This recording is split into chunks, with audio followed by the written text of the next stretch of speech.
તો ચલો વિદ્યાર્થી મિત્રો, આપણે હવે સમાજશાસ્ત્રમાં આગળ સામાજિક આંદોલનના પ્રકારો વિશે અભ્યાસ કરીશું. સામાજિક આંદોલનના પ્રકારો કેટલા છે, કયા કયા આપણે અગાઉના લેક્ચરમાં જોયું હતું. તો સામાજિક આંદોલનના પ્રકારો કેટલા છે? 4 છે. એક સુધારાવાદી સામાજિક આંદોલન, બીજું ક્રાંતિકારી સામાજિક આંદોલન, ત્રીજું પ્રતિરોધાત્મક સામાજિક આંદોલન અને ચોથું કયું છે? વિરોધાત્મક સામાજિક આંદોલન. એમાં હવે આપણે સૌપ્રથમ સુધારાવાદી સામાજિક આંદોલન વિશે અભ્યાસ કરીશું. તો કે વર્તમાન સામાજિક સ્થિતિને સુધારવા માટેના આંદોલનને સુધારાવાદી સામાજિક આંદોલન કહે છે. કે વર્તમાન જે સામાજિક સ્થિતિ છે, વર્તમાન જે સામાજિક પરિસ્થિતિ છે, એને સુધારવા માટે કે જે આંદોલનો થાય છે એને સામાજિક આંદોલનો આપણે કહીએ છીએ. સુધારાવાદી સામાજિક આંદોલન સમાજના કોઈ એક પક્ષ કે કેટલાક ભાગોમાં જ પરિવર્તન લાવે છે. કે જે સુધારાવાદી સામાજિક આંદોલન છે દરેક જગ્યાએ પરિવર્તન લાવતું નથી, પરંતુ સમાજનું કોઈ ચોક્કસ પક્ષ હોય કે અમુક ભાગો હોય એમાં જ પરિવર્તન લાવે છે. આ પ્રકારના આંદોલનો વર્તમાન સામાજિક વ્યવસ્થા સામે પડકારરૂપ હોતા નથી, પરંતુ સમાજમાં જે રીત રિવાજો છે તેને ટકાવી રાખવાનો પ્રયત્ન કરે છે. કે જે આ સુધારાવાદી સામાજિક આંદોલન છે એ સમાજના જે રીતિ રિવાજો છે, સમાજના જે નીતિ નિયમો છે, રીતિ રિવાજો છે એને ટકાવી રાખવાનો સતત પ્રયત્ન કરતા હોય છે. સુધારાવાદી સામાજિક આંદોલન નૈતિકતા સાથે જોડાયેલા છે. સુધારાવાદી સામાજિક આંદોલન છે નૈતિકતા સાથે જોડાયેલા છે. કઈ રીતે? તો કે જે સમાજના જે રીતિ રિવાજો છે, નિયમો છે એને ટકાવી રાખવાનો પ્રયત્ન કરે છે. નૈતિકતા એમની અંદર હોય છે. કંઈ ખોટું કાર્ય કે કોઈ ખોટું આંદોલન કે ખોટી રીતે લોકોને હેરાન કરવાનું હોતું નથી એ આંદોલનમાં. અને તેની સાથે સામાજિક પ્રતિષ્ઠા જોડાયેલી હોય છે. કે લોકોની જે સામાજિક પ્રતિષ્ઠા, માન, મોભો, વર્ચસ્વ એ જે છે જોડાયેલું હોય છે. સમાજના મોટાભાગના લોકો જે સમસ્યાઓ પ્રત્યે ઉદાસીન હોય છે તેવી સમસ્યાઓ પ્રત્યે લોકોનો જનમત જાગૃત કરવાનો પ્રયત્ન આ પ્રકારના આંદોલનો દ્વારા કરવામાં આવે છે. કે સુધારાવાદી સામાજિક આંદોલન કોને કહે છે? ઘણીવાર પરીક્ષામાં પૂછાય કે સુધારાવાદી સામાજિક આંદોલન કોને કહે છે? તો કે સમાજના જે મોટાભાગના લોકો જે સમસ્યાઓ પ્રત્યે ઉદાસીન હોય, કે સમાજના મોટાભાગના લોકોને જે સમસ્યા હોય, જે સમસ્યા પ્રત્યે ઉદાસીન હોય એવી સમસ્યાઓ પ્રત્યે લોકોનો જનમત જાગૃત કરવાનો પ્રયત્ન.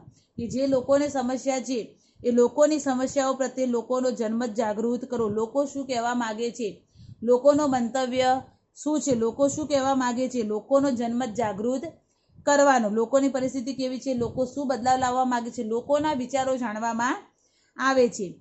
તો કે આ પ્રકારના આંદોલનો દ્વારા કરવામાં આવતું હોય છે. એને કે સુધારાવાદી સામાજિક આંદોલન કહે છે. સુધારાવાદી આંદોલનનું કાર્ય સમાજમાં એક આદર્શ પ્રસ્થાપિત કરવાનું હોય છે. કે સુધારાવાદી સામાજિક આંદોલન છે એનું કાર્ય શું છે? તો કે સમાજમાં એક આદર્શ આંદોલન, એક સારું કાર્ય થાય, એક આદર્શ આંદોલન થાય પ્રસ્થાપિત કરવાનું હોય છે. આ પ્રકારના આંદોલનમાં નેતા કે સભ્યો મોટાભાગે એવા લોકો હોય છે જે આવી સમસ્યાઓના ભોગ બન્યા હોય. એટલે કે આ પ્રકારનું જે સામાજિક સુધારાવાદી સામાજિક આંદોલન થાય છે એમાં કેવા લોકો કાર્ય કરતા હોય? તો કે આ પ્રકારના આંદોલનમાં નેતા કે સભ્યો જે મોટા ભાગે એવા હોય છે કે જે સમસ્યા છે, જેના વિશે આંદોલન કરવાનું છે એ આંદોલનનો એ લોકો ભોગ બનેલા હોય છે, એવા લોકો હોય છે. સુધારાવાદી આંદોલનનો સમાજના લોકોની પરંપરાગત માન્યતાઓ, કર્મકાંડો, વલણો તથા જીવન પદ્ધતિમાં પરિવર્તન લાવવાનું કાર્ય કરે છે. કે સુધારાવાદી સામાજિક આંદોલનો શું કરે છે? તો કે સમાજમાં જે લોકોની પરંપરાગત માન્યતાઓ છે, લોકોની પરંપરાગત રૂઢિરિવાજો, માન્યતાઓ છે, એ લોકોના કર્મકાંડો, લોકોના વલણો અને એમની જે જીવન પદ્ધતિ છે, જે જીવન જીવવાની રીત છે એમાં પરિવર્તન લાવવાનું કાર્ય આ સુધારાવાદી સામાજિક આંદોલન કરે છે. જેમ કે કેવા કાર્યો કરે છે? તો જુઓ કે જેમ કે રાજા રામમોહન રાય દ્વારા સતી પ્રથા તથા બાળ લગ્નનો વિરોધ કરી બ્રહ્મ સમાજની સ્થાપના કરી. કે કેવા સુધારાવાદી આંદોલનો થાય? તો કે રાજા રામમોહન રાય શું કર્યું? તો કે સતી પ્રથા દૂર કરી હતી. કે જેનો પતિ મરી જાય એના પછી જે સ્ત્રીઓ સતી થતી તે સતી પ્રથા શું કરી? રાજા રામમોહન રાયે દૂર કરી. પછી બાળ લગ્નનો વિરોધ કર્યો કે બાળ લગ્ન થવા જોઈએ નહીં. બાળ લગ્નનો વિરોધ કરી બ્રહ્મ સમાજની સ્થાપના કરી હતી. ઘણીવાર પરીક્ષામાં પૂછાય છે કે સુધારાવાદી સામાજિક આંદોલનના ઉદાહરણો આપો. કેવા કેવા સુધારાવાદી સામાજિક આંદોલનો થાય છે? સુધારાવાદી સામાજિક આંદોલનના ઉદાહરણો આપો. તો કેવા કેવા? દાખલા તરીકે તો જુઓ કે રાજા રામમોહન રાય દ્વારા સતી પ્રથા તથા બાળ લગ્નનો વિરોધ કર્યો અને બ્રહ્મ સમાજની સ્થાપના કરી. સમાજના કુરિવાજોને દૂર કરી સમાજમાં પરિવર્તન લાવવા માટે જે આંદોલન ચલાવાતું હતું કે સમાજના જે કુરિવાજો છે, સમાજના જે રૂઢિરિવાજો છે, કુરિવાજો છે એને દૂર કરી અને સમાજમાં શું લાવવું? પરિવર્તન લાવવું, સમાજમાં બદલાવ લાવવો. એટલે કે પરિવર્તન લાવવા માટે જ આંદોલનો ચલાવાતા હતા, આંદોલન થતા હતા. ગુજરાતમાં કવિ નર્મદનું સુધારાવાદી આંદોલન તથા કરશનદાસ મૂળજી તથા મહર્ષિ કર્વેના સ્ત્રી કેળવણી માટેના આંદોલનો એના ઉત્તમ ઉદાહરણ કહી શકાય. કે ગુજરાતમાં કવિ નર્મદનું સુધારાવાદી આંદોલન તથા કરશનદાસ મૂળજી તથા મહર્ષિ કર્વેના જે સ્ત્રી કેળવણી, મહિલા કેળવણી, સ્ત્રી કેળવણી માટેના જે આંદોલનો છે એ પણ આના ઉદાહરણો છે. એટલે કે આ ઉદાહરણો પણ લખવાના. ઘણીવાર પરીક્ષામાં એમ પણ પૂછાય કે ગુજરાતમાં કવિ નર્મદનું કયું આંદોલન હતું? તો સુધારાવાદી આંદોલન. અને કરશનદાસ મૂળજી તથા મહર્ષિ કર્વેના આંદોલનો કયા હતા? તો કયા આંદોલન હતા એમના? સ્ત્રી કેળવણી, મહિલા કેળવણી, સ્ત્રી કેળવણીના આંદોલનો હતા.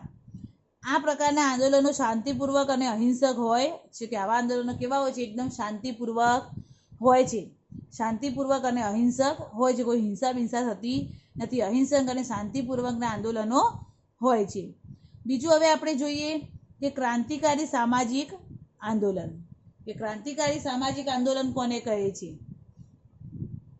તો ક્રાંતિકારી સામાજિક આંદોલન સુધારાવાદી આંદોલન કરતાં બિલકુલ વિરુદ્ધ પ્રકારના છે. કે ક્રાંતિકારી આંદોલન છે સુધારાવાદી આંદોલન કરતાં કેવું છે? એકદમ વિરુદ્ધ પ્રકારનું છે, અલગ પ્રકારનું છે. બંનેમાં શું છે? ડિફરન્ટ છે. ક્રાંતિકારી સામાજિક આંદોલન અને સુધારાવાદી આંદોલન કરતાં જે સામાજિક આંદોલન સુધારાવાદી આંદોલન કરતાં કેવું છે? બિલકુલ વિરુદ્ધ પ્રકારનું છે, તદ્દન વિરોધી છે. બંને આંદોલનો, સુધારાવાદી આંદોલન અને ક્રાંતિકારી આંદોલન, બંને કેવા છે? વિરુદ્ધ પ્રકારના છે. તો કે જે સમાજના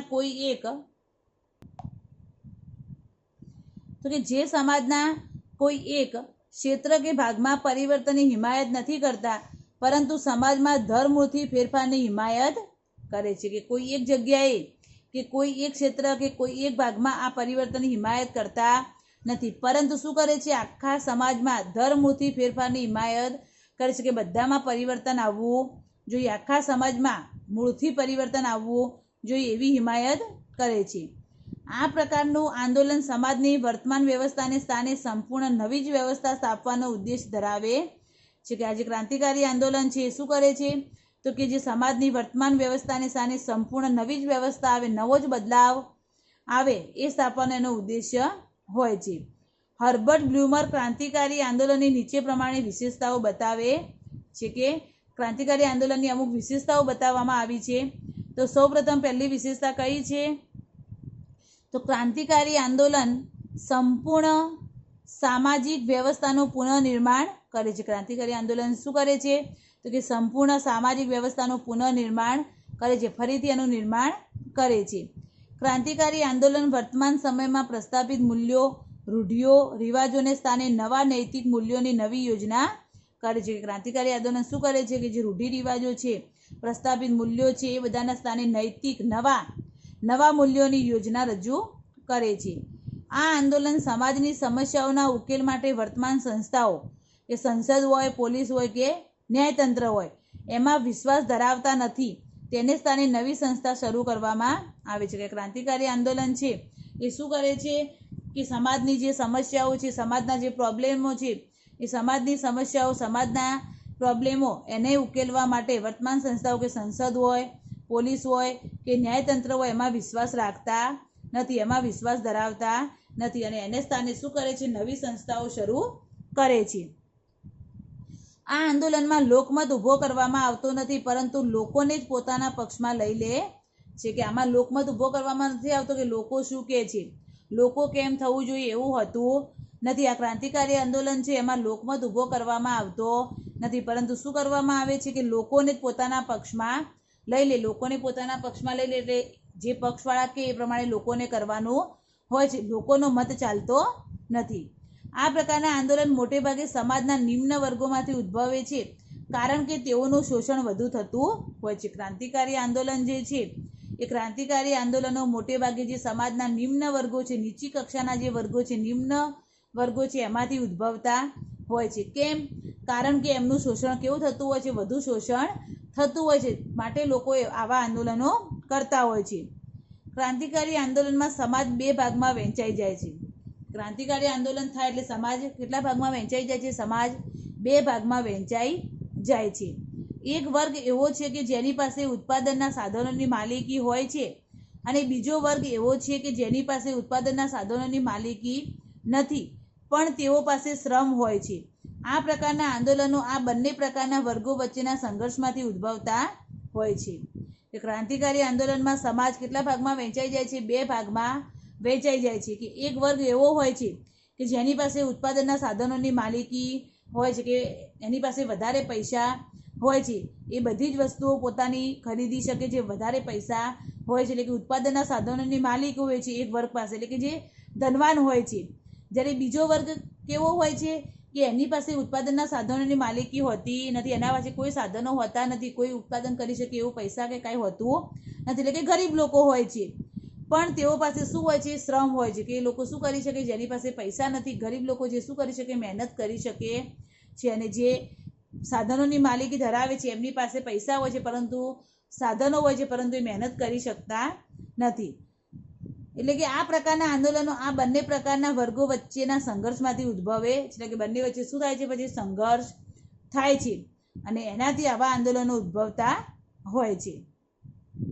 આગળ છે હવે કે વિશેષમાં કહી શકાય કે ક્રાંતિકારી સામાજિક આંદોલન વૈચારિક ક્રાંતિનો પણ સમાવેશ કરી શકાય. ભારતના સંદર્ભમાં જોઈએ તો ડૉક્ટર વર્ગીસ કુરિયનના અમૂલ દ્વારા ઊભી થયેલ શ્વેત ક્રાંતિ તથા વિનોબા ભાવેના ભૂદાન, ગ્રામદાન, સંપત્તિદાન દ્વારા સમાજમાં થયેલ ક્રાંતિ એના ઉત્તમ ઉદાહરણ છે. કે વિશેષમાં આપણે એમ કહી શકીએ કે ક્રાંતિકારી સામાજિક આંદોલનમાં વૈચારિક ક્રાંતિનો પણ સમાવેશ થાય છે. અને ભારતમાં આપણે જોઈએ તો ડૉક્ટર વર્ગીસ કુરિયનના જે અમૂલ દ્વારા ઊભી થયેલ જે શ્વેત ક્રાંતિ છે, જે શ્વેત ક્રાંતિ કરી એમણે આપણા ભારતમાં, એ અને વિનોબા ભાવેનું જે ભૂદાન, ગ્રામદાન અને સંપત્તિદાન દ્વારા જે સમાજમાં ક્રાંતિ થઈ છે, સમાજમાં જે પરિવર્તન આવ્યું છે, એ એના ઉત્તમ ઉદાહરણો છે. હવે આપણે સુધારાવાદી આંદોલન અને ક્રાંતિકારી આંદોલન વચ્ચેનો શું જોઈએ? તફાવત જોઈએ. પરીક્ષામાં ઘણીવાર આ તફાવત 3 માર્ક્સમાં પૂછાય છે. કેટલા માર્ક્સમાં? 3 માર્ક્સમાં કે 5 માર્ક્સમાં?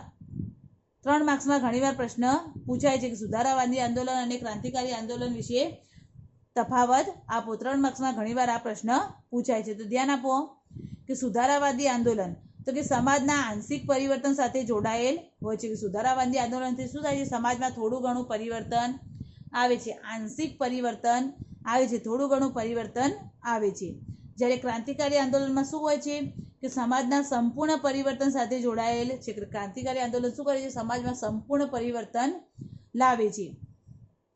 બીજું છે સુધારાવાદી આંદોલનમાં તો કે પ્રસ્તાવિત સામાજિક વ્યવસ્થામાં સુધારણા કેન્દ્ર સ્થાને છે. કે સામાજિક વ્યવસ્થામાં સુધારણા લાવવી એ એનો મુખ્ય હેતુ હોય છે, કેન્દ્ર સ્થાને એનો મુખ્ય હેતુ છે. જ્યારે ક્રાંતિકારી આંદોલનમાં શું હોય છે? કે પ્રસ્તાવિત સામાજિક વ્યવસ્થાને સંપૂર્ણપણે નકારે છે. કે જે સામાજિક વ્યવસ્થા છે એને સંપૂર્ણપણે શું કરે છે? નકારે છે. લોકોને પોતાના પક્ષમાં લઈ લે છે, અને લોકોને જે પોતે વિચારે છે એવું લોકો પાસે કહેવામાં આવે છે. સુધારાવાદી આંદોલનમાં શું હોય છે? તો કે આદર અને સન્માન જોડાયેલા હોય છે, નૈતિકતા હોય છે એની અંદર. સુધારાવાદી આંદોલનમાં શું હોય છે? નૈતિકતા હોય છે, એટલે કે આદર અને સન્માન જોડાયેલા છે. જ્યારે ક્રાંતિકારી આંદોલનમાં શું હોય છે? કે આ આંદોલન સાથે આદર સન્માન જોડાયેલા હોતા નથી, કારણ કે સ્થાપિત નિયમો અને વ્યવસ્થાનો અસ્વીકાર કરવામાં આવતો હોય છે. કે ક્રાંતિકારી આંદોલનમાં કોઈ એવું આદર સન્માન જોડાયેલું હોતું નથી, કારણ કે એમાં જે સ્થાપિત થયેલા જે નિયમો છે, એ નિયમો અને વ્યવસ્થા છે એનો શું કરે છે? લોકો અસ્વીકાર કરે છે.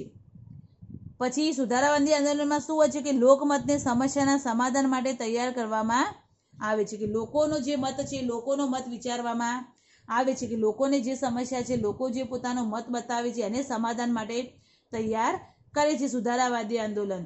જ્યારે ક્રાંતિકારી આંદોલન શું કરે છે તો કે આ પ્રકારના આંદોલનોમાં જબરજસ્તીથી લોકોને પોતાના પક્ષમાં લાવવાનો પ્રયત્ન કરવામાં આવે છે કે ક્રાંતિકારી આંદોલનમાં લોકોને એમાં ના જોડાવવું હોય તો પણ જબરજસ્તી લોકોને પોતાના પક્ષમાં જોડવાનો પ્રયત્ન ક્રાંતિકારી આંદોલનમાં થાય છે અને એ પક્ષ જે પ્રમાણે કે એ પ્રમાણે લોકોએ કાર્ય કરવું પડતું હોય છે. પછી સુધારાવાદી આંદોલનમાં આ આંદોલન મધ્યમ વર્ગ દ્વારા ચલાવવામાં આવે છે કે જે આ સુધારાવાદી આંદોલન છે મધ્યમ વર્ગના લોકો ચલાવતા હોય છે. મધ્યમ વર્ગના લોકો દ્વારા સુધારાવાદી આંદોલન થતું હોય છે. જ્યારે જે ક્રાંતિકારી આંદોલન છે એમાં મહદઅંશે કોણ હોય છે? શોષિત વર્ગમાંથી ઉદ્ભવે છે કે જેમનું શોષણ થતું હોય છે, જે નિમ્ન વર્ગના લોકો છે જેમનું શોષણ થતું હોય છે એવા શોષિત વર્ગમાંથી આ ક્રાંતિકારી આંદોલન ઉદ્ભવતું હોય છે. આગળ છે કે જે સુધારાવાદી આંદોલન છે સામાજિક પરિવર્તન માટે બહુ ગંભીર હોતા નથી. તેનો ઉદ્દેશ સમાજમાં આદર્શ મૂલ્યોની પુનઃસ્થાપના કરવાનો હોય છે કે સુધારાવાદી આંદોલન છે એ સુધારાવાદી આંદોલન સામાજિક પરિવર્તન માટે બહુ ગંભીર હોતા નથી. સામાજિક પરિવર્તન માટે ગંભીરતાથી વિચારતા નથી. એમનો ઉદ્દેશ શું હોય છે તો કે એમનો મુખ્ય ધ્યેય શું હોય છે તો કે સમાજમાં આદર્શ મૂલ્યોની પુનઃસ્થાપના કરવી કે જે સમાજમાં આદર્શ વિચારો લોકોના આદર્શ મૂલ્યો, નૈતિકતા, આદર્શ, સન્માન એ બધું હોવું જોઈએ એની સ્થાપના કરવી એવો એમનો વિચાર હોય છે. જ્યારે ક્રાંતિકારી આંદોલનમાં શું હોય છે કે ક્રાંતિકારી આંદોલનનો મુખ્ય ઉદ્દેશ શું હોય છે તો કે જે વર્તમાન પ્રસ્થાપિત વ્યવસ્થા છે એને નષ્ટ કરવી અને તેના સ્થાને નવી વ્યવસ્થા પ્રસ્થાપિત કરવી. જે કે વર્તમાન જે જૂની વ્યવસ્થા છે એને એકદમ દૂર કરવી અને નષ્ટ કરવી અને એના સ્થાને નવી વ્યવસ્થા ઊભી કરવી એવો જ એમનો મત હોય છે. આગળ 7મું છે કે સુધારાવાદી આંદોલનનો શાંતિપ્રિય અને અહિંસક હોય છે કે એકદમ શાંતિથી વિચારી અને શાંતિપ્રિય રીતે અહિંસક, કોઈ હિંસા હિંસા થતી નથી, શાંતિપ્રિય રીતે સુધારાવાદી આંદોલનો થતા હોય છે. જ્યારે જે ક્રાંતિકારી આંદોલનો છે એ ક્રાંતિકારી આંદોલનો કેવા હોય છે? મહદઅંશે હિંસક હોય છે. એમાં ઘણીવાર બહુ ઝઘડા કે હિંસા પણ થતી હોય છે. ઝઘડા પણ થતા હોય છે, ઘણીવાર હિંસા પણ એમાં થતી હોય છે. તો આપણે અહીં સુધારાવાદી આંદોલન અને ક્રાંતિકારી આંદોલન વચ્ચેનો તફાવત જો ઘણીવાર પરીક્ષામાં આ તફાવત પૂછાય છે કે સુધારાવાદી આંદોલન અને ક્રાંતિકારી આંદોલન વચ્ચેનો તફાવત સમજાવો.